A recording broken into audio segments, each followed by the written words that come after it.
Ethiopia has been the subject of unfair and biased scrutiny at this august body for more than a year now. The activities around this council seems to be driven by a politically motivated and slanted narratives. Such misguided campaign against Ethiopia must stop at a time the government of Ethiopia is implementing the recommendations of the Joint Investigating Team. Ethiopia abides by its international human rights and international humanitarian law obligations. Even at a time the country is confronting an insurrectionist armed group that has endangered the sovereignty and territorial integrity of the country, Ethiopia remains firmly committed to human rights. The insurrectionist group is clearly intent on reversing the political and economic reforms being implemented by a popularly elected government, and is trying to use violence to bring about unconstitutional change of government. Mr. President, from the outset, Ethiopia objected to the establishment of the Commission. The Commission was founded on a series of erroneous premises. Ironically, some members of this Council confess this and express regrets to us, arguing that this was politically motivated. Despite these reservations, however, the government engaged the Commission in a genuine effort of arriving at modalities that could have allowed us to work with the Commission. The Commission was adamant that its mandate is not confined to the conflict area but the whole country. It also wanted, as it did, to unnecessarily duplicate and undermine the work of the Joint Investigation Team. The Commission has submitted a report of substandard quality. Its allegations are unsubstantiated and not meeting the standard of proof for such investigations. It has fallen prey to those well accustomed to deceiving bodies of this nature.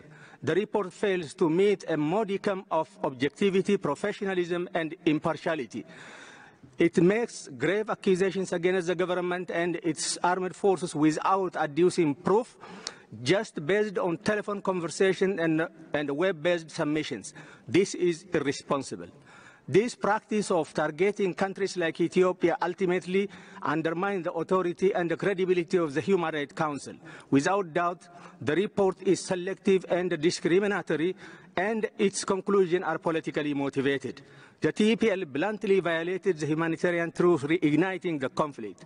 It stole fuel destined for the delivery of humanitarian aid. It is absurd that the Commission tries to make the government sound like a culprit in this scenario. We believe there should be accountability and a safeguard to ensure that humanitarian aid will not be diverted to advancing the aggression of the TPLF.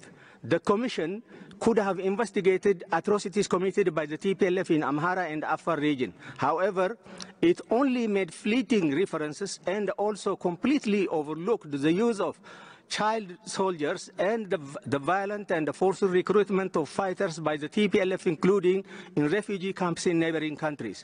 This calls into question the Commission's ability to shoulder this task objectively and impartially.